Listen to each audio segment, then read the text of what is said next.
Do you think like the lack of understanding of Iran's economy and its complexities within the West is also down to the fact that Iran's political structure is quite unique in the sense that the Walayat al-Faqih system, it's not very well understood outside of Iran. Because what you're saying, Bijan, is not too dissimilar in like places like Pakistan or with regards to the military's ownership. Like if you look in a country like Egypt or Pakistan or Algeria, the army has a lot of stake in the economy. But in Iran, it seems quite different. Do you think there's like that lack of understanding in the Western countries? Yes, yes. And in the Western media, there is also an attempt to simplify realities in Iran. I agree.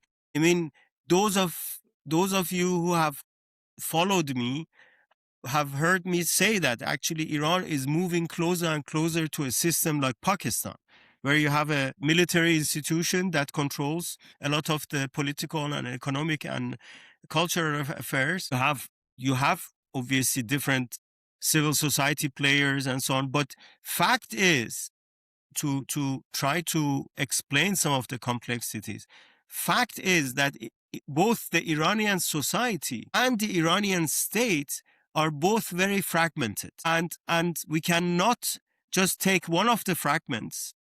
For example, RGC is one of the fragments of the Iranian state, but there are also other networks and other important stakeholders and fragments that play a big role.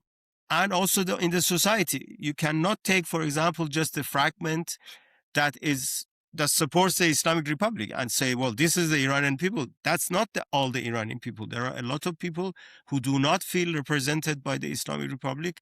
There are a lot of people who would like to have a completely different governance structure in Iran.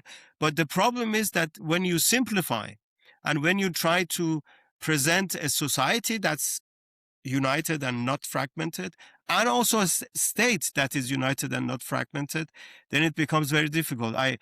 I've listened to American stakeholders and politicians saying, we don't know who is in charge in Iran.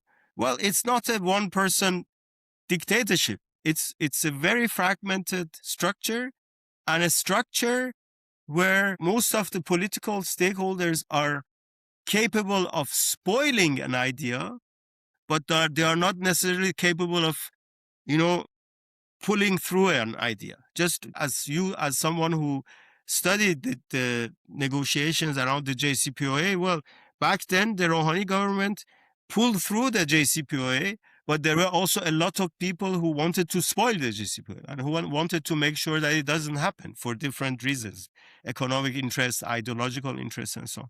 So yes, lack of knowledge and an attempt in the Western media to simplify the situation in Iran is definitely a factor in also miscalculating. If you genuinely look at what is happening in this war, I can tell you the United States, Israel, and other players miscalculated how this war would actually pan out over weeks and months.